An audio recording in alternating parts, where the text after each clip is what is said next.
Welcome to Who Killed Bobby Kennedy, an ongoing investigation into the murder of Senator Robert Kennedy on the campaign trail in June of 1968, and the trial of his convicted killer, Sirhan Sirhan. In the previous 10 episodes of this series, I presented to you, the listener, the case for the prosecution and the defense, including court documents, witness testimony, including Sirhan's own, in the courtroom, in his notebooks, and interviews he's given over the past 56 years. I've also brought you interviews with experts on the case, historians, journalists, and authors who represent both the conspiratorial view and also those who believe that Sirhan acted alone.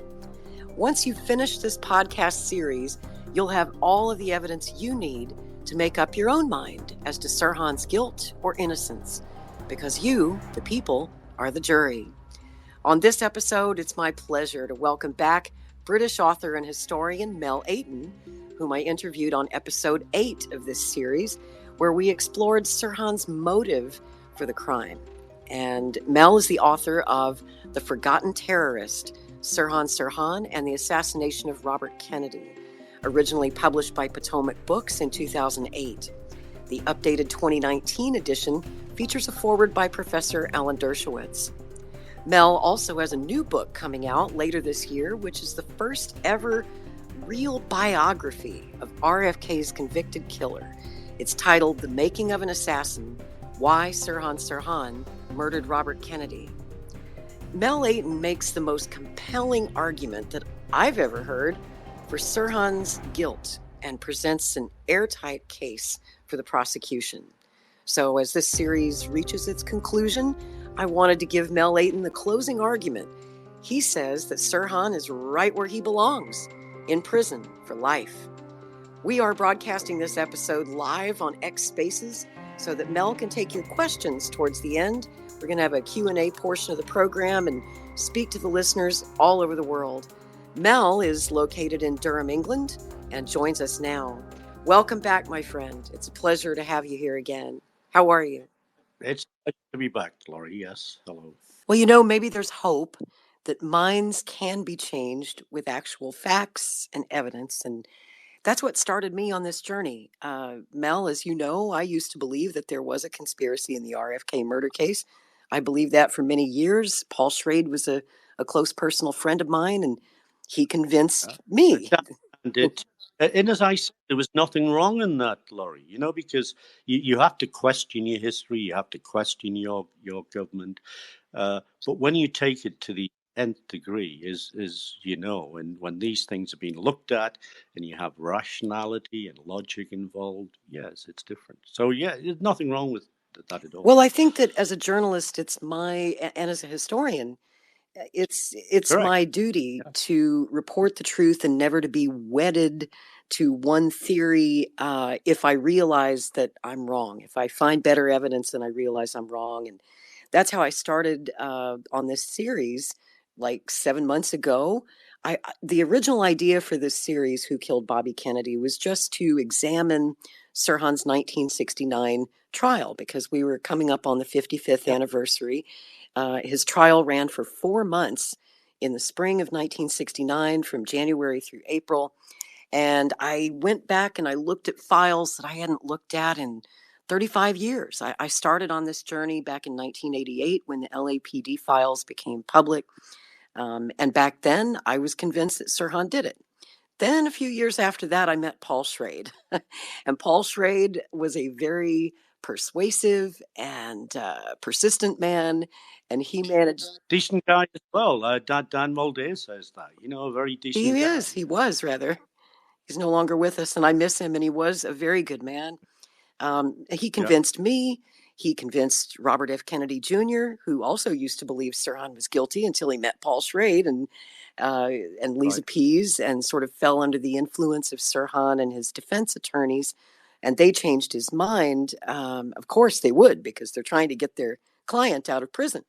And they'll blame anybody other than their client. And I think that's why they tried to focus him on Thanes Caesar. Like, if we can just blame this guy, then we can get our guy out of jail.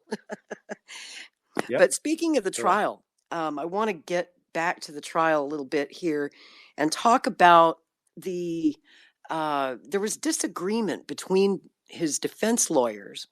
He had his main lawyer, you had Grant Cooper, the lead attorney, and others on his defense team who wanted to go for what they called the diminished capacity defense, basically temporary insanity, because they knew they couldn't get him off you couldn't get him off the hook. 77 witnesses had seen this guy in the kitchen firing a gun, yelling, Kennedy, you son of a bitch, while he's shooting him.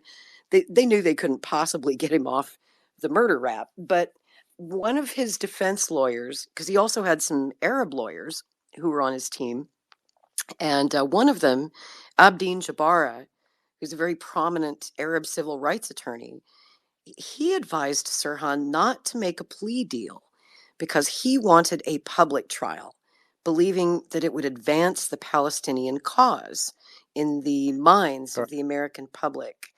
The judge, Judge Walker, also believed that there had to be a trial because knowledge from that trial, the judge said, quote, might prevent future crimes of a similar nature. Unfortunately, though, it did. Referring to the John Kennedy assassination, of course, where all of this, if you don't tie up loose ends, then it leads to all the speculation. Yeah. And yes, it was that era, in the 60s of political assassinations coming one right after the other. You had JFK in 63 and then Malcolm X in, was it 64 or 65? Malcolm X. It was 64, wasn't it? Malcolm X, 64 or 65. Right? February 65, I think. So you had, Malcolm X. And then, you had Lincoln Rockwell, the Nazi guy. Right. Then Martin Luther King, April 68. And then Bobby Kennedy. Yeah. And Bobby Kennedy, it was like 2 months later to the day after Dr. King was killed. And, unfortunately, this, in fact, was only the beginning of a new era of violence, political violence, where we had hijackings and hostage takings and bombings and murders. We started this whole new era of terrorism almost immediately after the assassination of RFK. I found it fascinating that it was just 1 month after the RFK assassination in July of 1968. That's when the hijacking era really began. You had this Israeli flight that was hijacked by the Popular Front for the Liberation of Palestine. That's an ordeal that lasted for like 39 days. Yeah.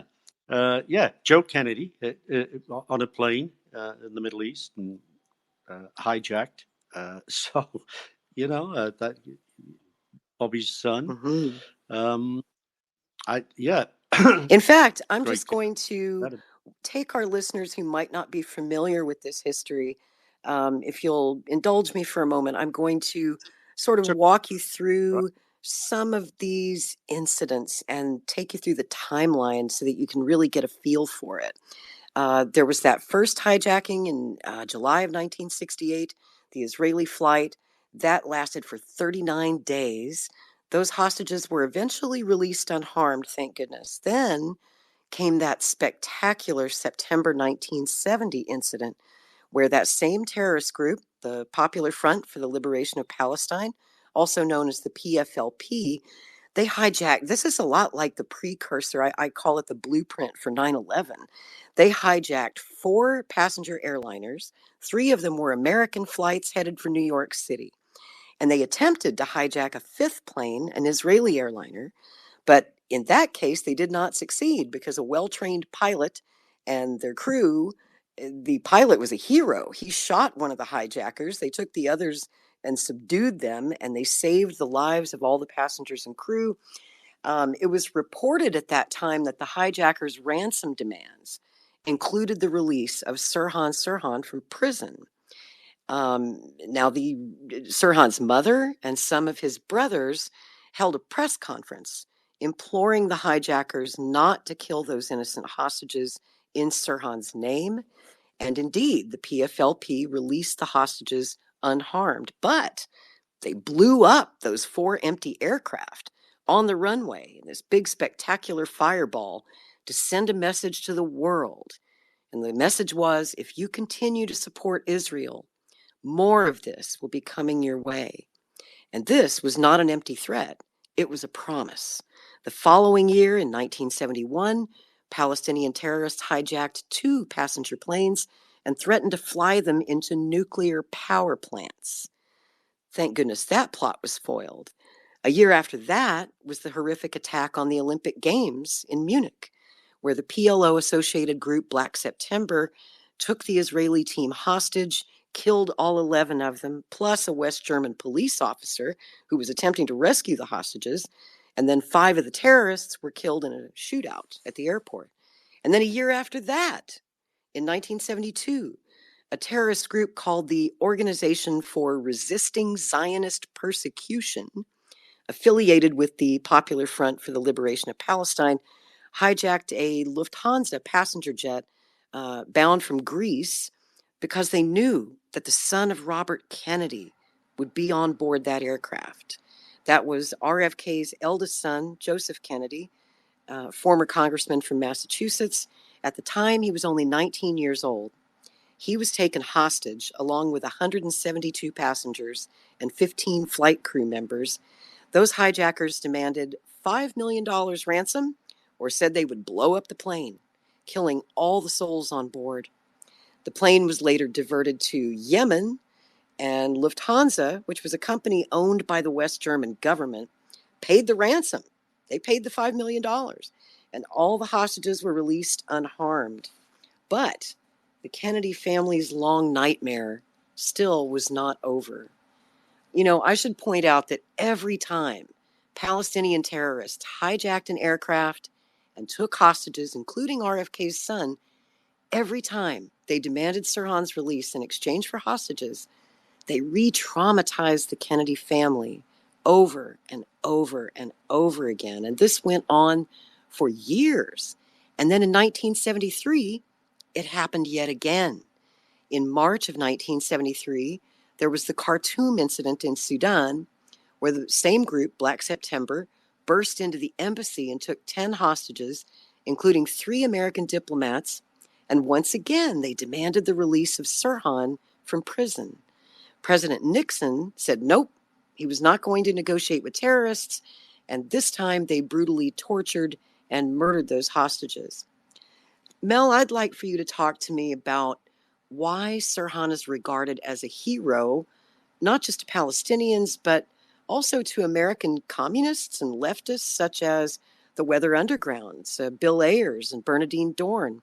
They dedicated their 1974 manifesto, Prairie Fire, The Politics of Revolutionary Anti-Imperialism, to Sirhan Sirhan, and they hailed him as a courageous political prisoner.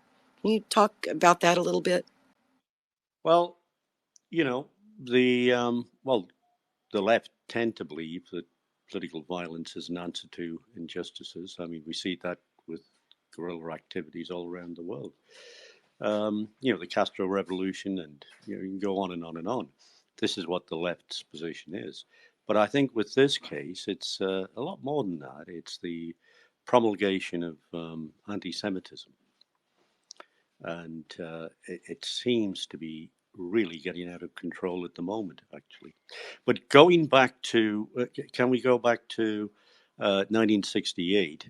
What a lot of people didn't know, and what was ignored by the media, was that Al Fatah, was the Palestinian group initially formed by Nasser, actually, Gamal Abdel Nasser. Al Fatah was sending representatives to the United States to give speeches around America, colleges.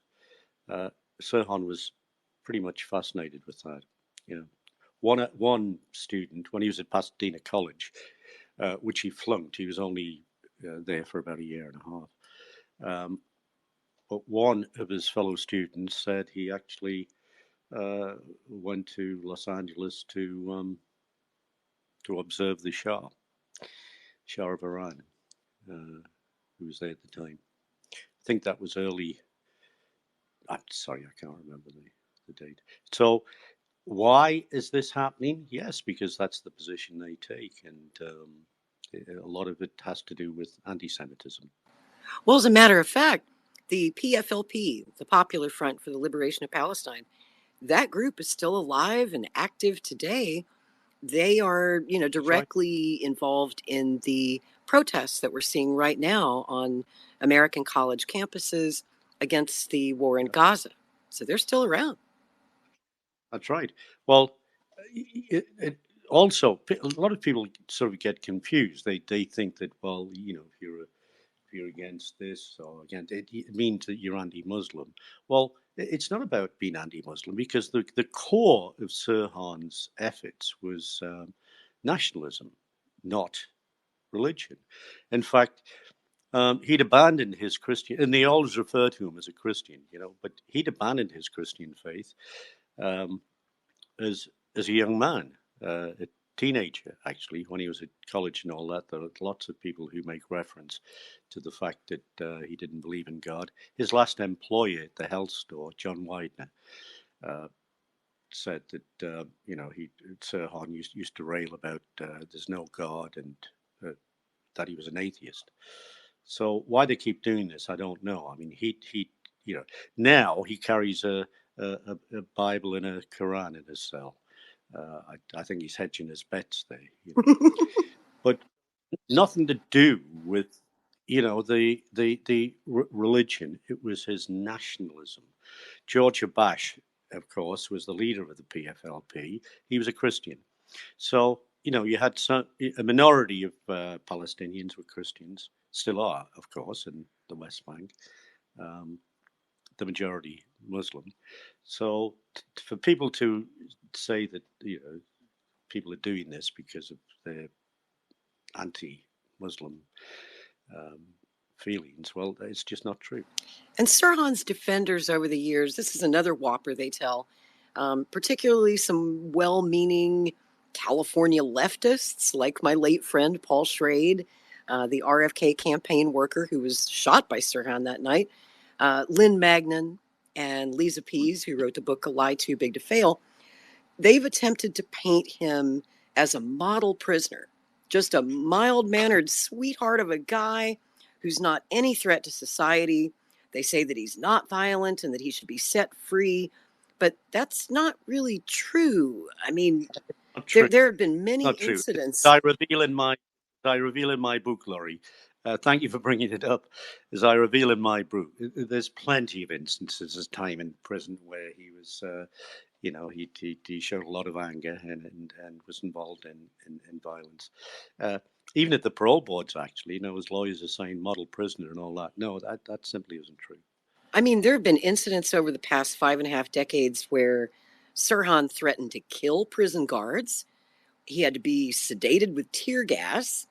Had to be put in solitary, got into violent altercations with other prisoners. He was stabbed multiple times and had his throat slashed just a few years back, I think in 2019. Is that right? That's correct. He was attacked, yes. But as far back as the time of the trial, Robert Blair Kaiser wrote an excellent book, RFK Must Die, because he got an insight by being accepted to join the defense team. And he became a defense investigator with Michael McCown.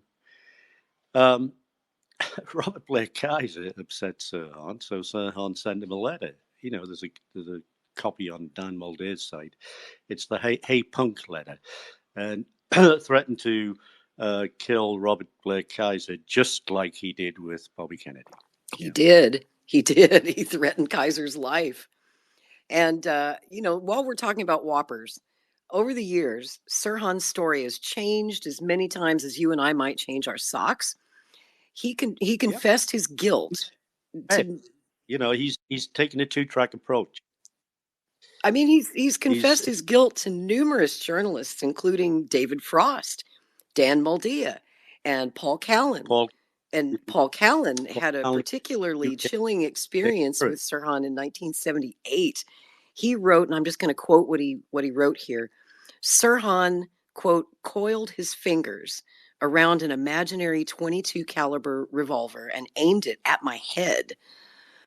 Paul Callan also remembered that as they parted, Sirhan quoted Nietzsche saying, quote, "One should guard against being spiritually disturbed after committing a great act." And Callan thought, a great act? The brutal murder of Robert Kennedy? Sirhan told him, "I was not regretful about killing a man who was threatening me, my life, my country, my Palestine, my beloved homeland. What I did," and he says, what I did was a political act. I was the instrument." And Sirhan explained his thinking on the night that he murdered Kennedy, and he indicated that although he often claimed not to remember the events of that evening, he did remember very clearly. And he said, quote, "I remember I was greatly agitated and in a highly nervous condition. Then I read in the Los Angeles Times that a Zionist organization," and Sirhan spat out the word Zionist, Callan said, "was planning to hold a victory march in the vicinity of the hotel where Kennedy was speaking. It was that march that compelled me to go downtown." He said, "My lovely Palestine was emotionally in my heart. Like most Arabs, I do not drink alcohol, so my body was not used to it. I remember returning unsteadily to my car to rest. I had to get my mind straight.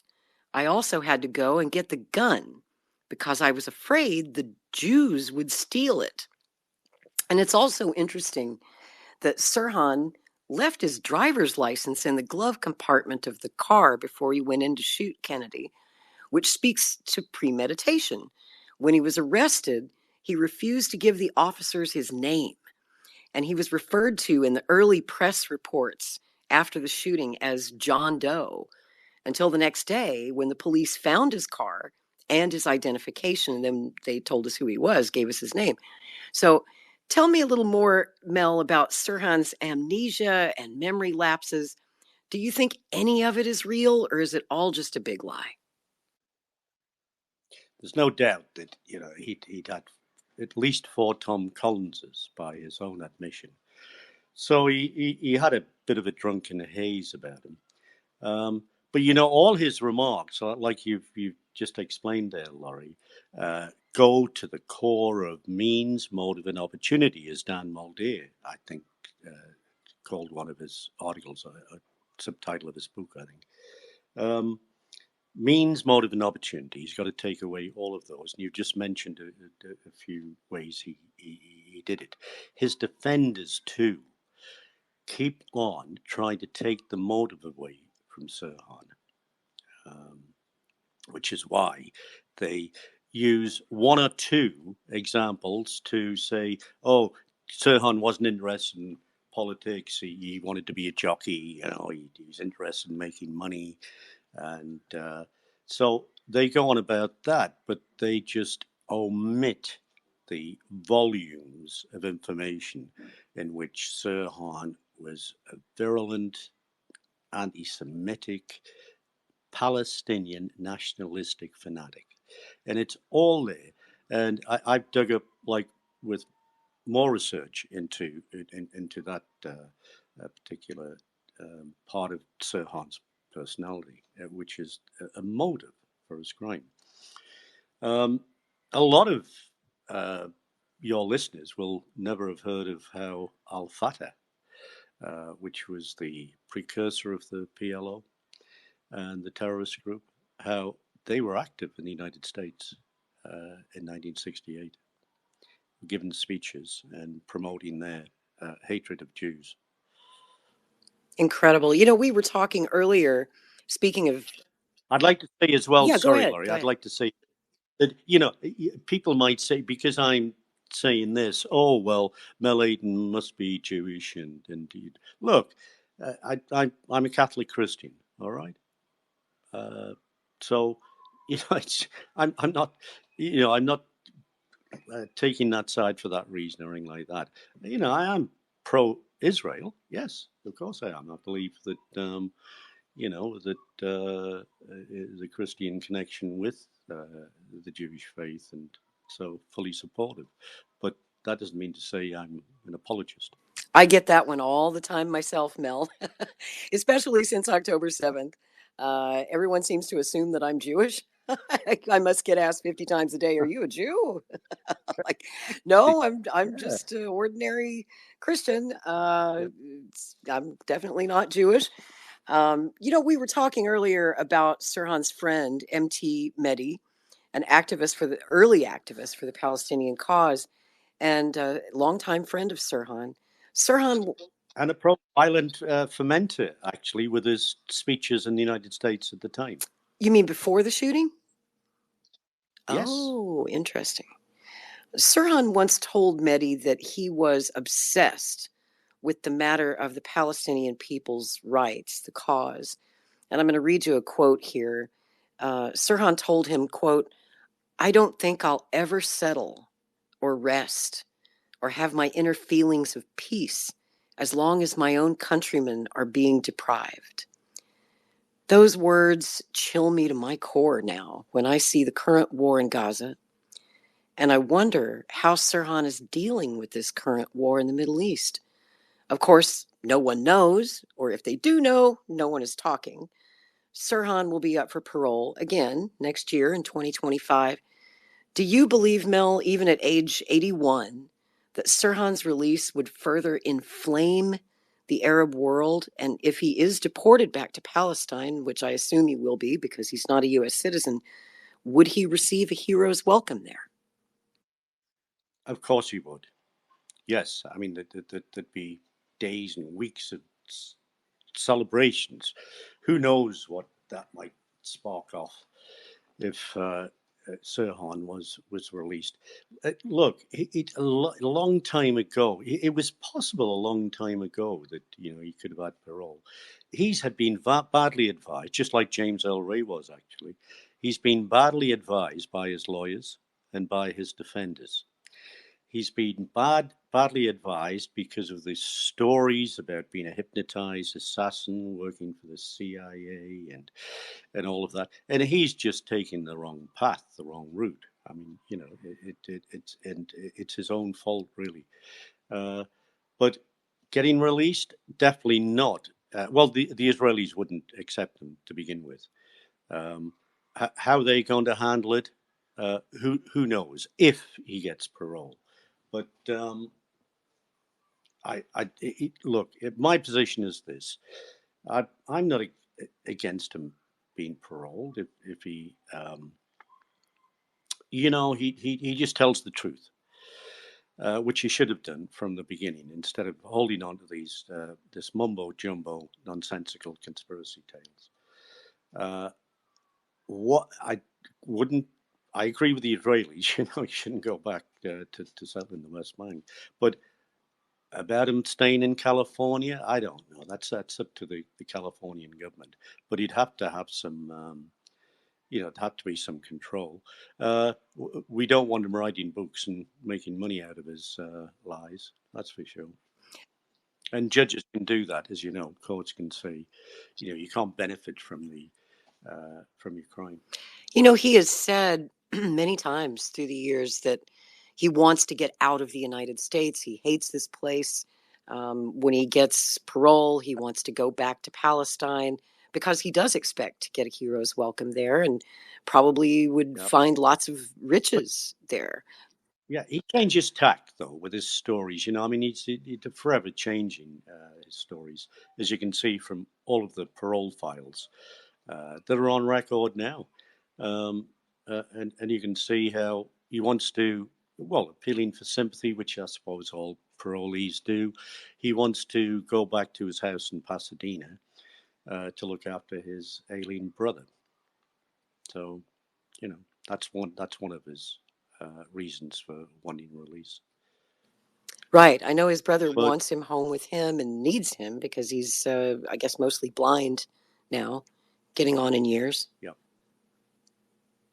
yeah, uh, being a threat to the United States, no, I don't take a harsh view of that. He is coming up to 81 next March, so But look, it's different from an ordinary murder, as you know, and as Bobby Kennedy's children have said too. You know, it was not just an attack on their father; it was an attack on the United States, really.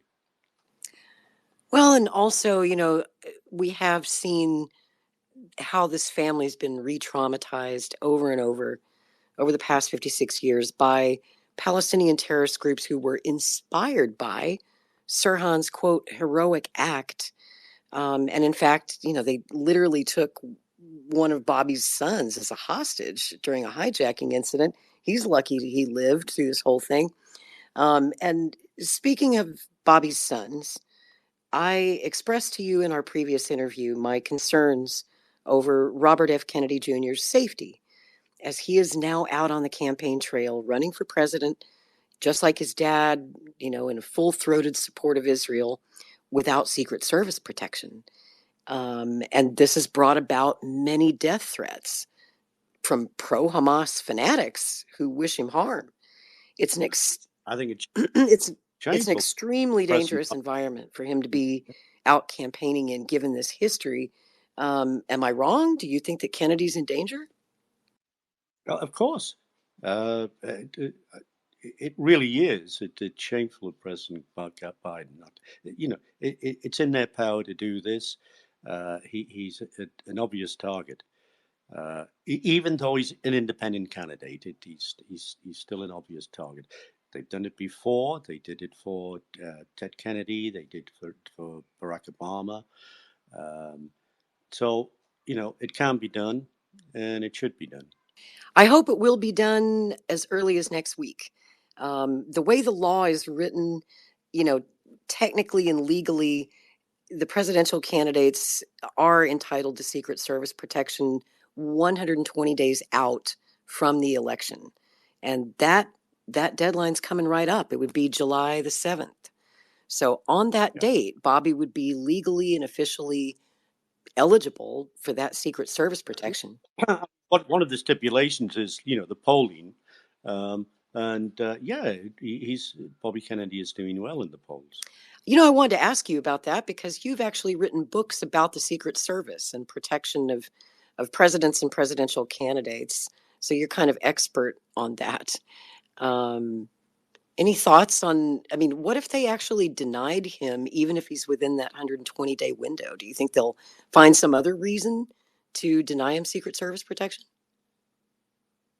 I think there'll be sort of an outcry in the American press, really. There's no reason why they shouldn't. No. They should have given it to him a year ago, it seems to me. It seems to me anyone with the last name of Kennedy who's running for president should just automatically get Secret Service protection. Yeah, well, they made exceptions. They made exceptions with Ted Kennedy. Right. And they made, on more than one occasion, actually. People think it was just because, he's running against Jimmy Carter in the 1980 presidential election. No, he was given, Nixon gave him presidential protection. That's correct. Yes, in like 1972. Yeah. I'll add a little bit of cynicism to that, actually, Laurie, because Nixon had a Secret Service plant on his team. That's right. And we found that out when the Nixon tapes were finally released. There's a tape of him saying, get me my mole inside the Secret Service to spy on Teddy Kennedy and get information about his sexual escapades. Well, also the plumbers were involved in that. They sent a guy to Chappaquiddick to see if they could dig up any dirt on Ted. That's right. Wasn't it Howard Hunt? Ulowich, I think it was, the New York detective. Who was hired by the plumbers.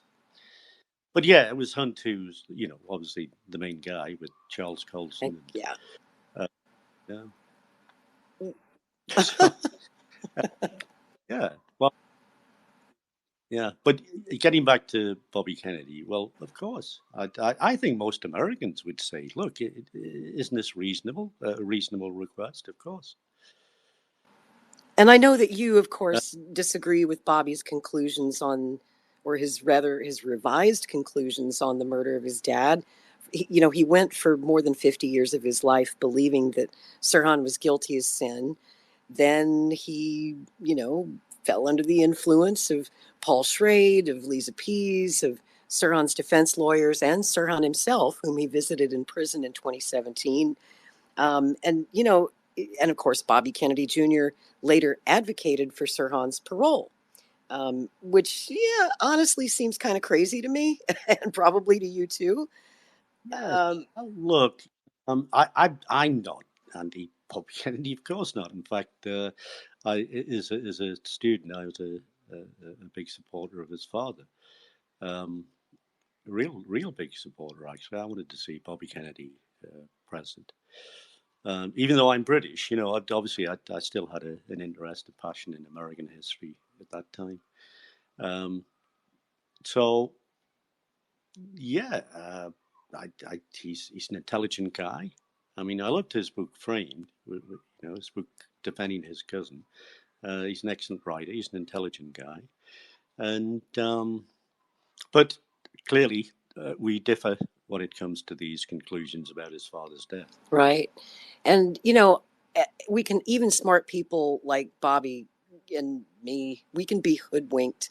And I think that he got hoodwinked by Sirhan and Sirhan's crafty lawyers, who cooked up this whole Manchurian candidate theory to get their client off the hook.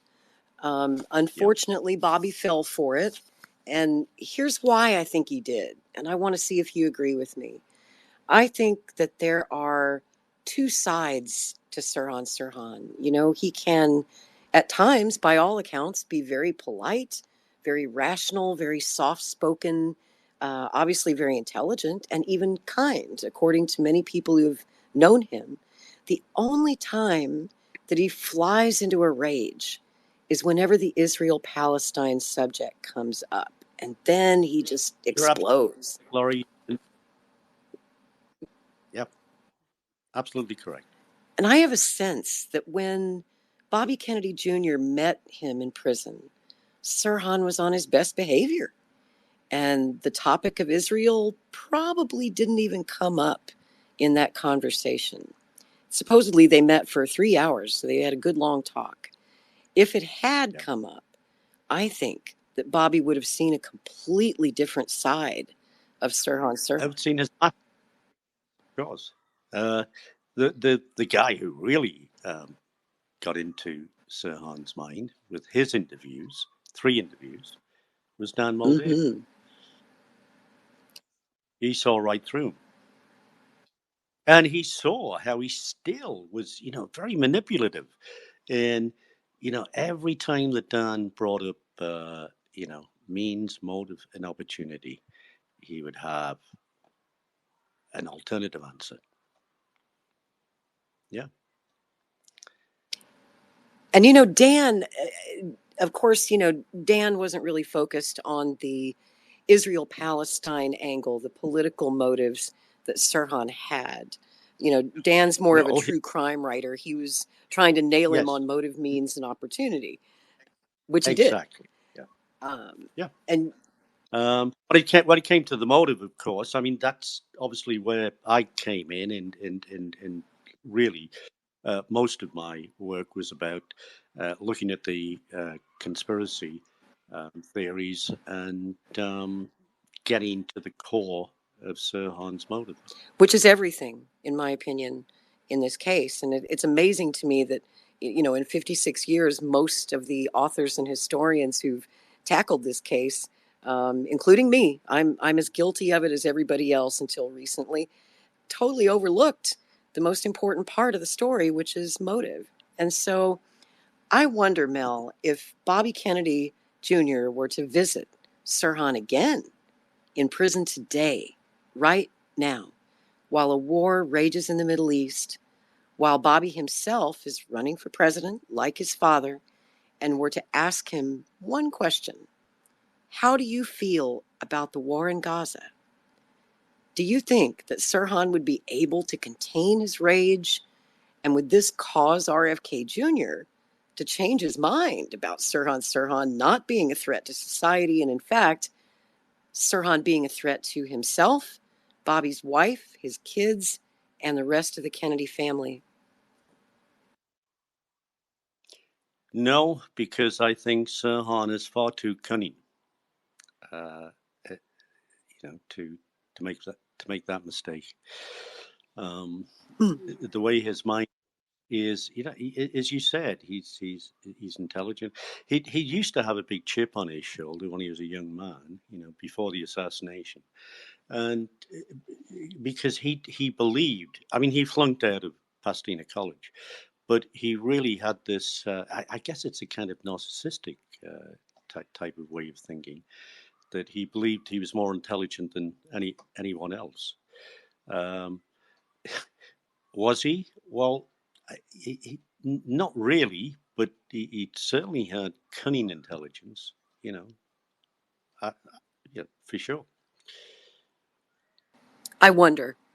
I wonder. It seems like when it comes to the Israel Palestine thing, of all of the transcripts I've read from his parole hearings over the years, even as he gets old, that, even at the most recent one, which I think was 2023, the subject came up. He was asked, "How do you feel about, what's going on over there in the Middle East?" And that's when Sirhan started to blow up. He just could not contain himself when it comes to that. And when he sees Gaza, these airstrikes in Gaza, and surely he gets the news while he's in prison.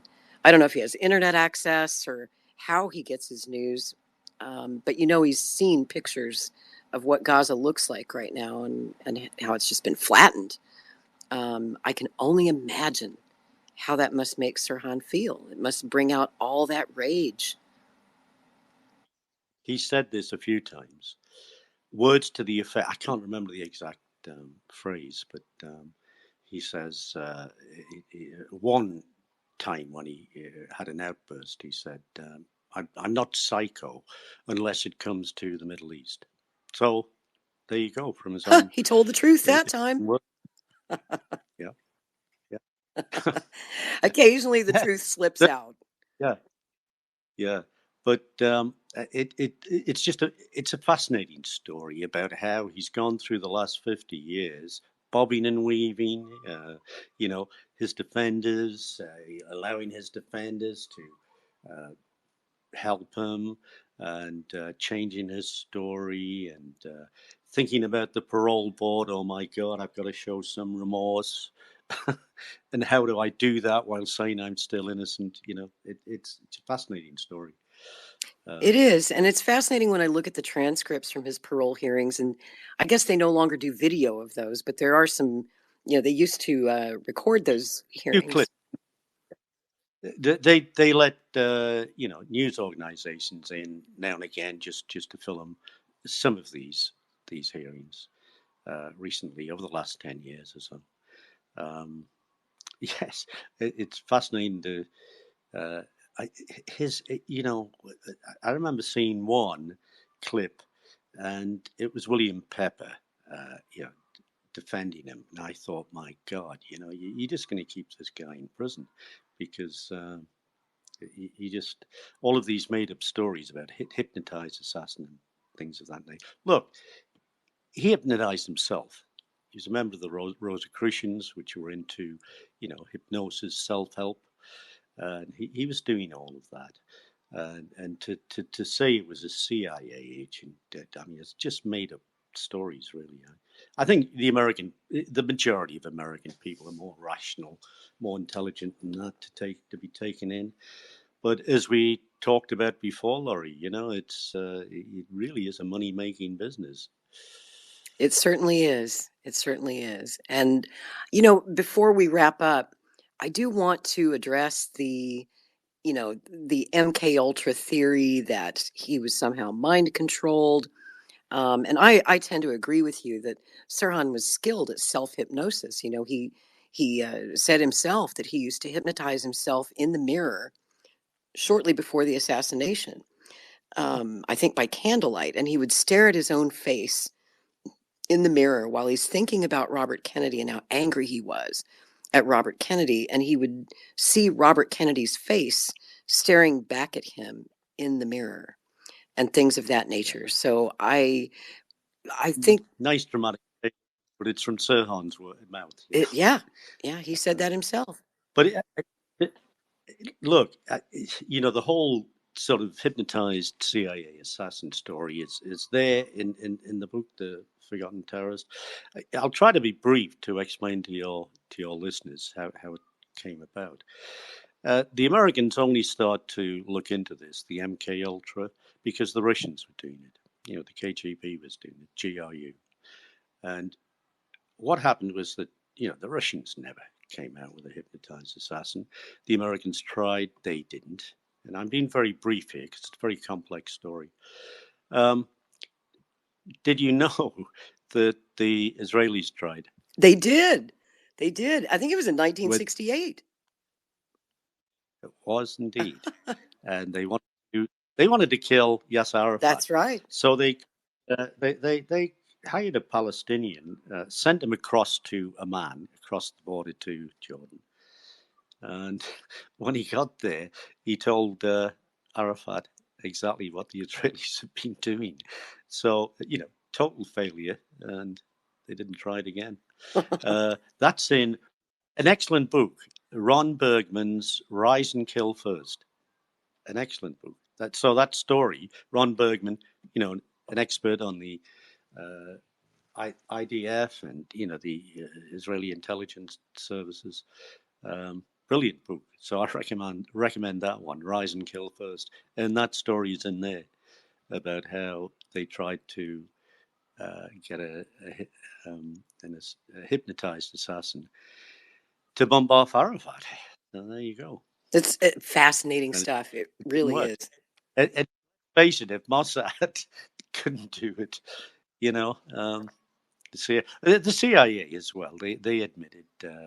I think it was Moore Salin. I think was the one of the guys heavily involved in that. And, he did sort of admit, well, we tried, but no, can't do it. And then the conspiracy writers talk about how Derren Brown. He's a famous illusionist in the UK. And how he hypnotized this guy to shoot somebody, right? Then they all jumped on the bandwagon. Look, proof that you can build a hypnotized assassin. What they didn't quote was Derren Brown's explanation. He didn't exactly tell people how he did it. He's an illusionist. He makes money out of it. And that's exactly what he said. He says, look, the idea is for people to work it out. Meaning, it wasn't magic and it wasn't getting somebody to kill somebody. He did it through the powers that he had. He's a brilliant illusionist, of course. So they don't mention that one. In fact, they've now abandoned that story because obviously I exposed it by quoting Derren Brown. And they rely on another one now, which goes back to, I don't know, somewhere like Yugoslavia back 100 years ago. So, it'd be hard to verify that one. The CIA, I've looked into MK Ultra quite a bit, and especially the programmed assassin stuff. Great letter that they put press release because they don't usually comment about things like that. And they've I've got the letter here. I've got a copy of the letter. It's the press release, and no, of course not. I mean, it's absurd.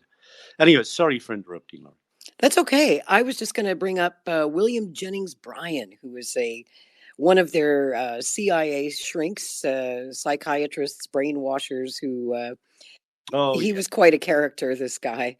And, he loved to get together with some ladies of the evening and drink heavily. And they were probably doing some drugs. And, he would brag. Just a debauched, idiot, really. They hung on to that story for years and years. It doesn't appear. It hasn't.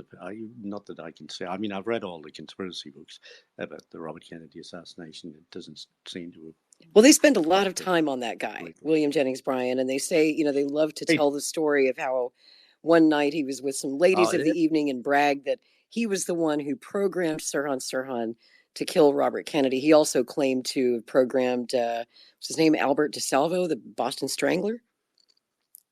yeah, yeah. That's right. Um, no, his whole life is. I mentioned it in mention him, and how it's just been debunked. It's like all of the other ones in the Forgotten Terrorist. I look at another one was Jerry Owen. Um, so there's so many of them came out the woodwork for whatever reason, uh, attention seeking, publicity, and all that.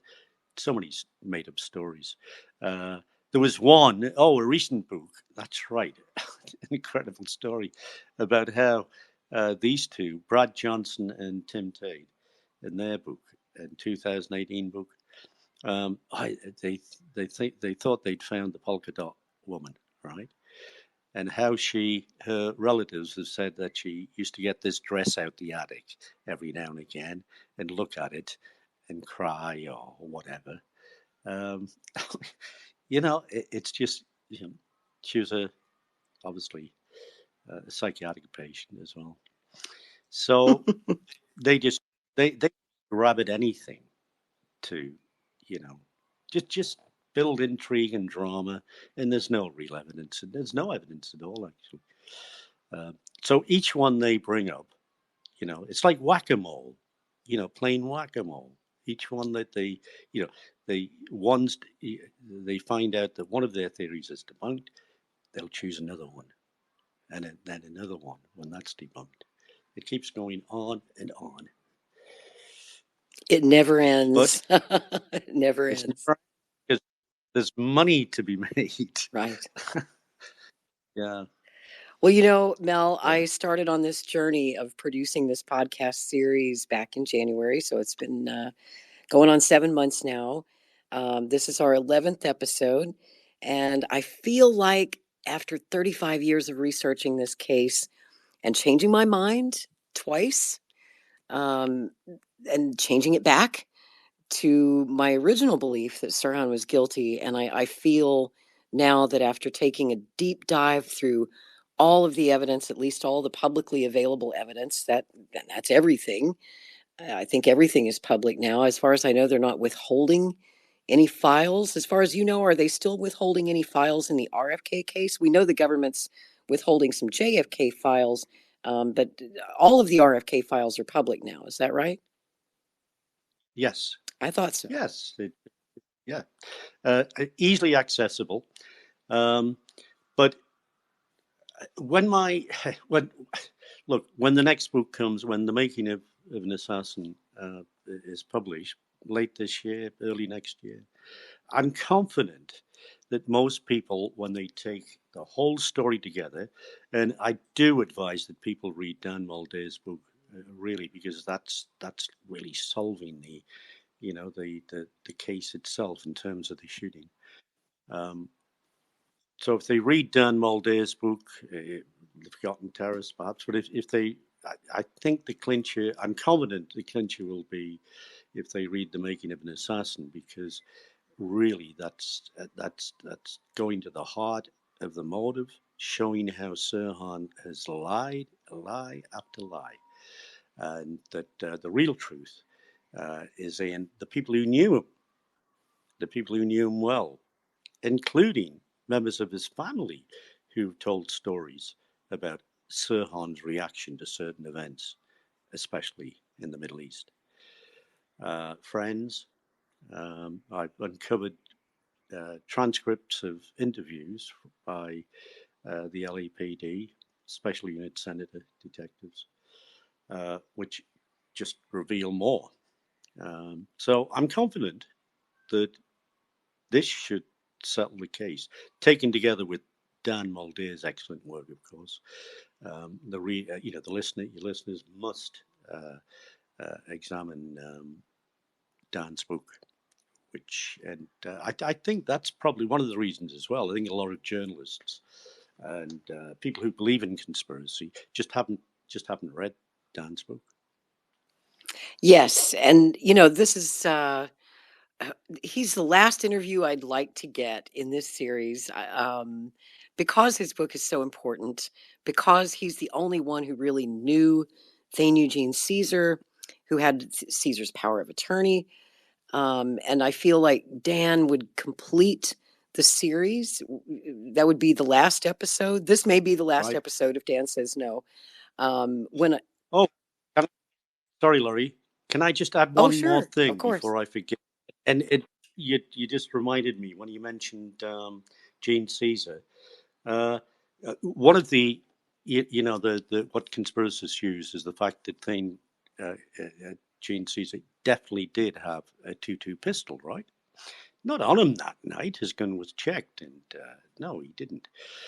But he had a 2.2 pistol, so yes, that's the one who shot Bobby Kennedy in the back of the head while Sirhan was shooting blanks. Would you believe it, from the front? Which one, conspiracy writer? That's the Right. wildest story I've ever heard. He sold the gun. Yes, of course it is. He sold the gun in September. Now look, we've got June, the assassination, June 4th, 5th, early morning, 12:15 a.m., June 5th. You've got June, July, August, September. So you've got at least 3 months that he's holding onto the murder weapon. What killer would do that? It's ridiculous. And he sold it Exactly. instead of throwing it in the room. So you've really got to do somersaults with logic, to believe that nonsense. Well, Dan Moldia has been invited to do an interview with me. I'd love to give him the closing argument, as the prosecuting attorney, if you will, in this series. Since this is more like a pseudo trial, I guess, of Sirhan Sirhan.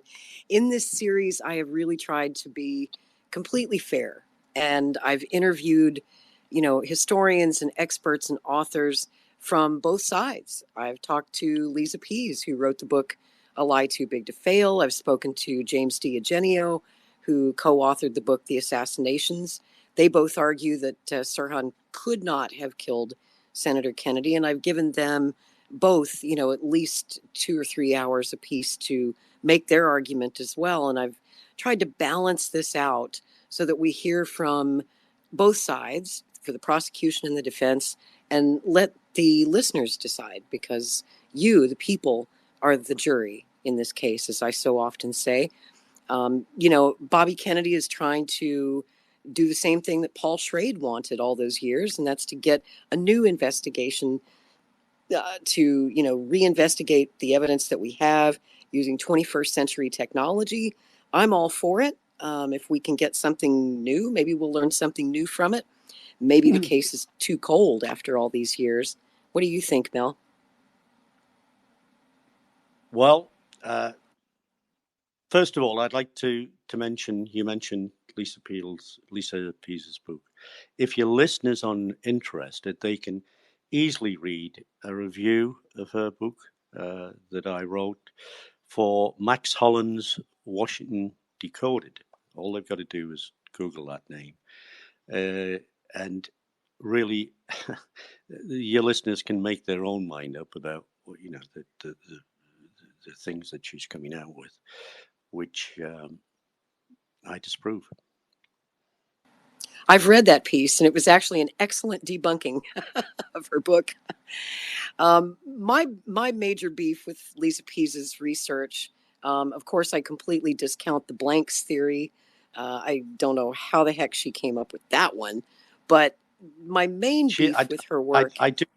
Yes, she found one witness statement in the Bobby Kennedy assassination LAPD files, and the one witness statement was along the lines of, I can't remember the exact words, but along the lines of, and then it seemed to be that the paper was in the air. So she goes into detail about how, blanks, when you shoot blanks, often, some makes would have little pieces of paper flowing around. So yeah, that was the origins of that one. Ah, I see. Well, I think my main beef with her work is that obviously she's biased. I mean, she literally spearheads the Free Sirhan movement. She works directly with Sirhan and his defense lawyers, and her goal, her stated goal, which she makes no secret of, is that she wants to get Sirhan out of prison and clear his good name. And to me, that's just obviously that's a biased viewpoint, and there's no way that she could possibly, evaluate the evidence objectively and fairly. And if since October 7th, this is an interesting part of the story. She and Robert Kennedy Jr. got to be good friends over the past several years. I think she was the one who got him into the prison to visit Sirhan back in 2017. She arranged that, of course, because she was close to his defense team. And also, she was the one who was advising him to go after Thane Eugene Caesar. And on the day that Thane Eugene Caesar died, in my interview with Lisa Pease, she showed me a photograph of her and Bobby Kennedy standing at Bobby Kennedy's kitchen. Bobby Kennedy Jr. called her on the day that Caesar died and said, "You've got to get over to my house. I want to put out a statement saying this guy killed my father or something. And I need your help because you're the expert. I don't really know what to say. Lisa, come over and help me figure out what to say." And then she helped him write that Instagram post that he put out on the day that Thane Caesar died, accusing this man of being his father's real killer.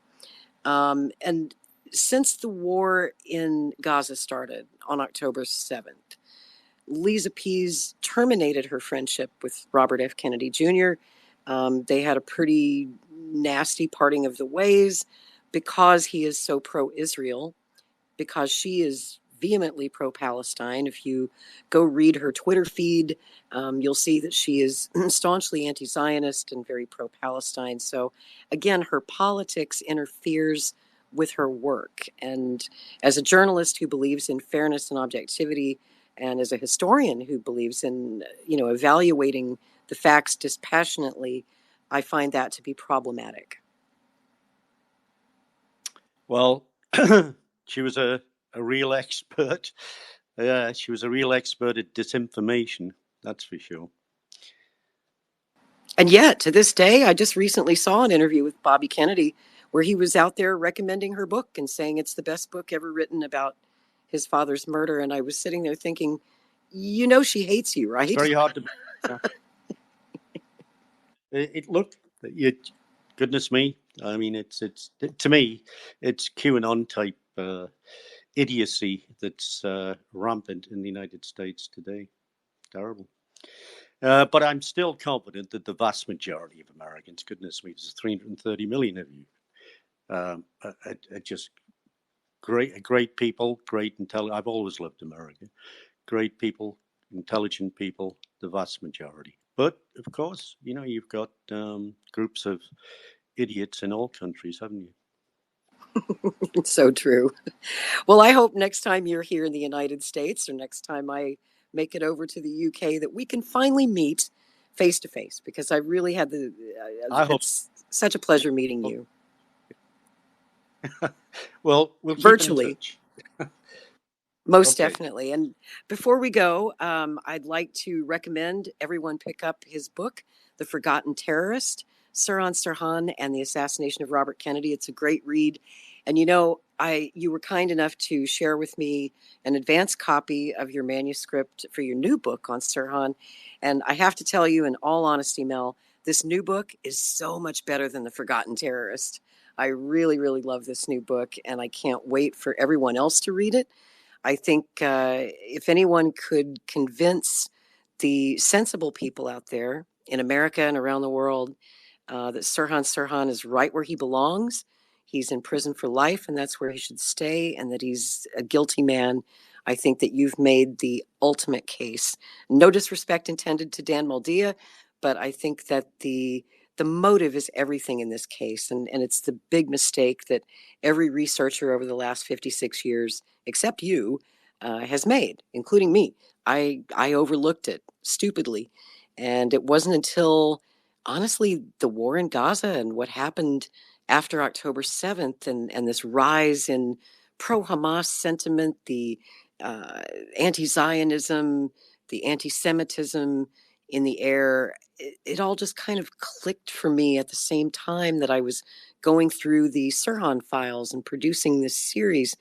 And it all came together. And for the first time in my life, I understood what made Sirhan tick, and it all just made sense to me now. So thank you for the wisdom that you've given me through your books, through the generosity of your time, through sharing your manuscript with me. And where can people find you and support you and follow you, Mel? Well, I do have a website, melayton.com. But I want to thank you for those kind comments. I really do. I really appreciate it.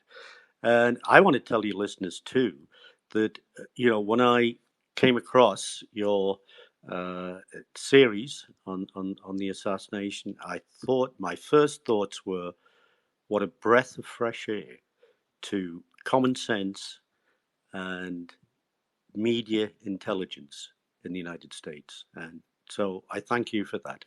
Well, thank you. I am deeply touched and honored. Thank you for listening, everyone. And I think this will probably be our final episode unless I can get Dan Moldia on the show. Dan Moldia says he doesn't want to talk to me until after the election because he has challenged Robert F. Kennedy Jr. to a debate on this very topic. Those two have been going at it back and forth on this subject for years. Of course, Bobby Kennedy believes that Thane Eugene Caesar was his father's real killer, although there is something that I want to remind people because this is often misunderstood. A lot of people say that Bobby Kennedy believes Sirhan Sirhan is innocent. He does not believe that. What Bobby Kennedy Jr. has said is that Sirhan was definitely involved. That's a quote. He says he was definitely involved in the murder of his father. He just believes that he was in cahoots with somebody else, Thane Eugene Caesar, I guess. But Dan Moldy obviously disputes that. He says Caesar is an innocent man, or was an innocent man. He's now deceased, falsely accused. And so he wants to go mano a mano and have this debate with Bobby Kennedy Jr., which I think would just be delicious. And I would love to see that happen. It probably won't happen until after the election, I would think. I think Bobby Kennedy Jr. is just focusing right now on his presidential campaign and getting ballot access across America and winning in November. But after the election, you never know. And I hope that that meeting between those two happens. And I hope that after the election, Dan Moldia might sit down and give me a couple of hours of his time because boy, would I like to pick his brain. I've got a lot of questions. Uh, but if he does, then we will update the series and we'll do episode 12 with Dan Moldia. But I feel like, and Mel, you've probably listened to all the episodes. Do you think I've pretty well covered the case? Have I talked to every living person, every living expert who's still around to educate me on this topic? I think so, but if I come across any of the witnesses who are still alive, I'll certainly tip you off about Oh, I'd it love to talk to them. because we discussed this before. Walter Crowe. Oh, I'd love to talk to him, but I don't even know if he's alive. I tried to find out. Because obviously the first place you start is California. Um, yeah, it'd be fascinating to talk to Walter Crowe. He's already provided such an awful lot of thing in transcripts that I've found in the LAPD files, but he may be able to provide more if he's still alive. Yeah. And for those And listening who don't know who Walter Crowe is, tell our listeners a little bit about him because he's a fascinating character and someone who originally the police thought might be a co-conspirator with Sirhan. that's right. Um, I I've really sort of concluded that no, I mean he wasn't a conspirator. He was very close to Sirhan. He's rarely mentioned in any of the books about the conspiracy, but he is very close, and he politically knew an awful lot about Sirhan's politics and Sirhan's fanaticism, an awful lot. Comes across as a very sincere guy in the transcripts. So yeah, very important person. So I write about Walter Crowe in my next book. But one thing I'd like to say, I'd also would love to see Dan Mulder and Bobby Kennedy Jr. Debate. I think it would be very, very useful, and I think it would just be, because there will be a large audience, and will explain to people who have still have lots of questions about the case, and I think Dan will be able to do that. He's an excellent debater. So And so is yeah, Bobby Kennedy. and That so would be Bobby something Kennedy else. as well. Bobby Kennedy, very intelligent, of course, yeah. But I'm kind of biased towards Dan, though. Well, I kind of, on this particular case, I'm a big supporter of Bobby Kennedy. I'm a volunteer on his campaign. I want him to win the election. Yep. But on this one, I have to say that Dan Mulder got it right, in my opinion. And if anyone could change Bobby Kennedy's mind, maybe it would be Dan Mulder, although I understand they're kind of on the outs. I don't think they've been on speaking terms for a few years because, Dan was the middleman. Bobby Kennedy Jr. was trying to set up a meeting with Thane Eugene Caesar back in 2018, 2019. That's right. I guess Bobby Kennedy Jr. had a documentary film in mind, and he had a film crew. He had reached out to Dan because Dan was like the only person who knows Thane Eugene Caesar's phone number, knows his location, and had his power of attorney. And so anybody who wanted to speak to Caesar had to go through Dan Mulder.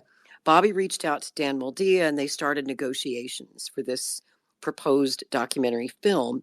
And Dan Mulder, on behalf of Gene Caesar, who was negotiating on his behalf. Let me make sure I have my story straight. You correct me if I'm wrong. Caesar had asked for an honorarium of $10,000 to speak to Bobby and to do this film on camera. And Bobby Kennedy Jr. agreed, which is kind of wild to me that you would actually pay $10,000 to talk to the man that you think murdered your dad, but he was willing to pay it. And then they tell two different stories here. Bobby Kennedy Jr.'s version of events was that after he agreed to the 10 grand, then Caesar came back with a counter offer asking for 20 grand and then 25 grand. The price just kept going up until Bobby Kennedy Jr. says Caesar was, quote, playing him. And Bobby Kennedy Jr. claims he dropped out of negotiations. But there's a different story that's told by Dan Mulder. He says that the $20,000 and $25,000 offer did not come from his client, from Gene Caesar, that it was actually the film's producers who came back with that counteroffer of $20,000 because Gene was getting cold feet.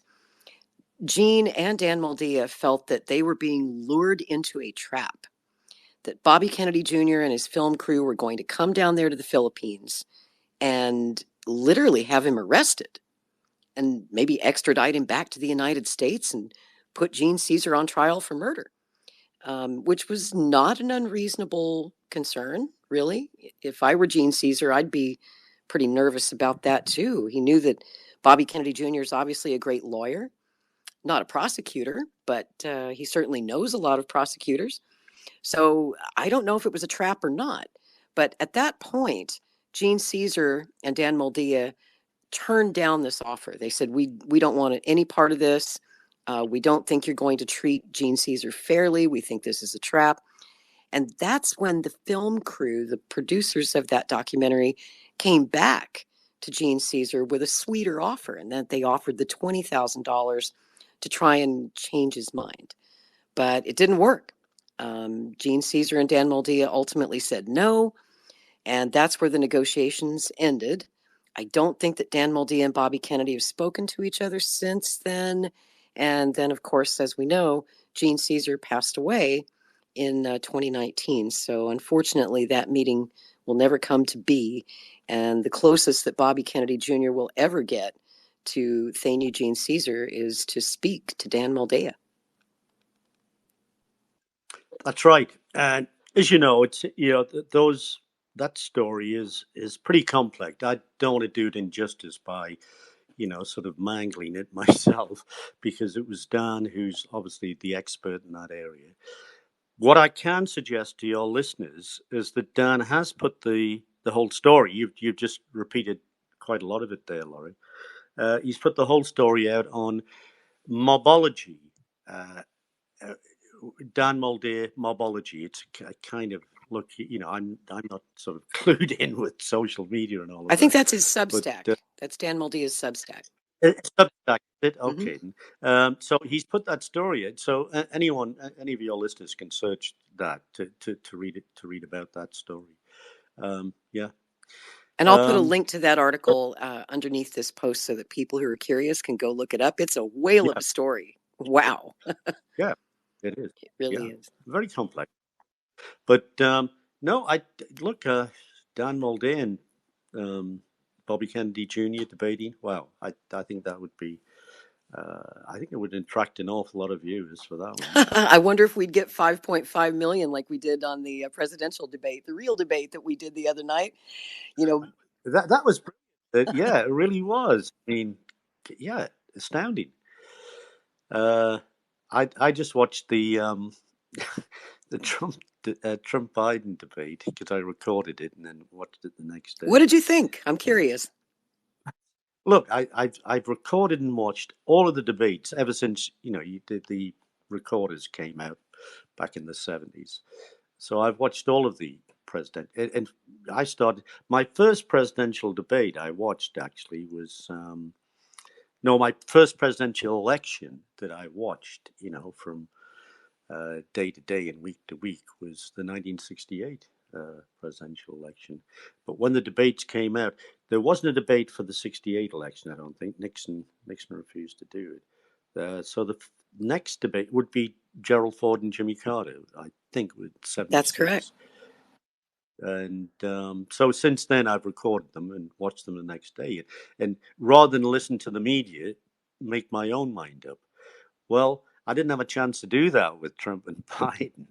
And so, because I turned the radio on, I heard all of these comments. But wow, what a debate! I mean, goodness me, Bobby Kennedy should have been the third one in the debate, I think. It was disgraceful the way that CNN kept changing the rules and rigging the rules to exclude him. They disqualified one of their own polls.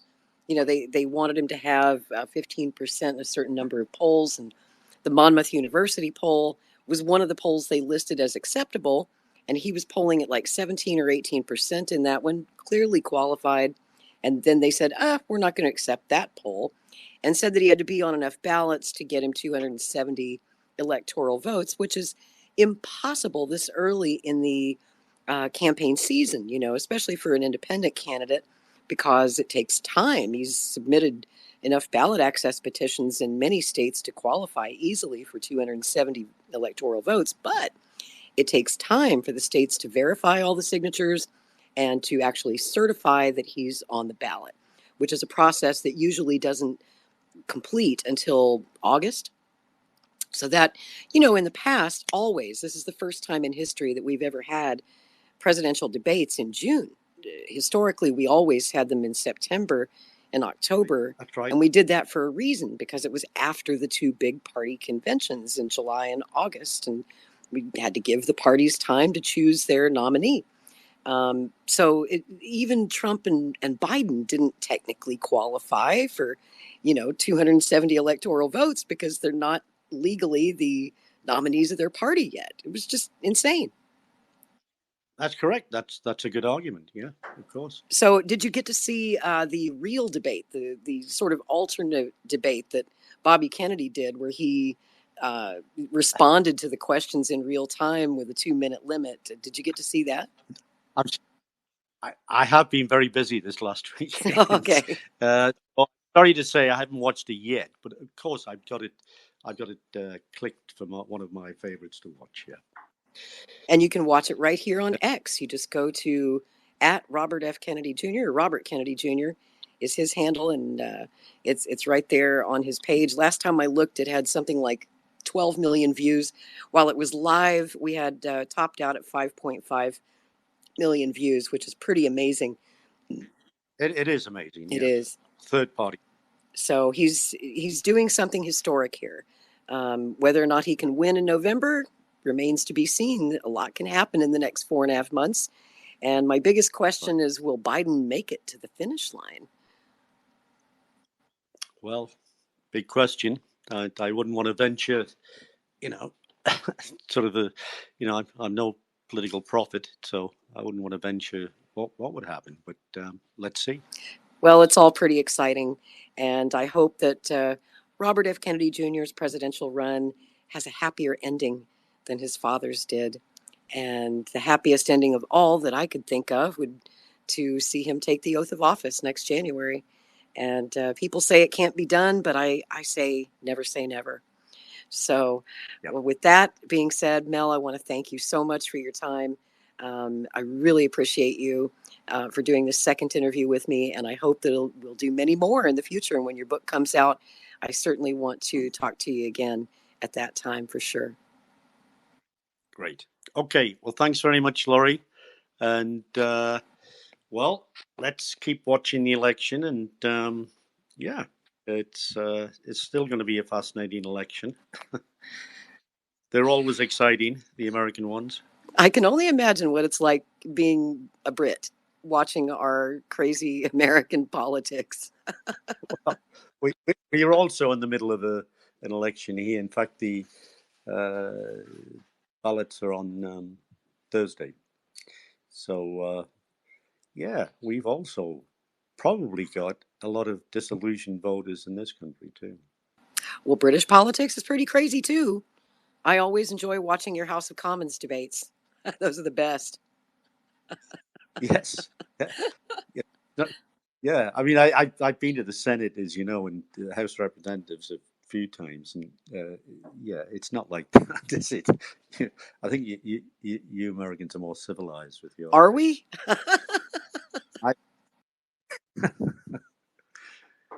That's right. news to me. Take care. Thank you, Mel, and thanks everybody for listening. I think this is the end of the podcast series, but stay tuned. We just might have some surprises down the road for you. I'm Laurie Spencer. Thanks so much for listening. Good night, everybody.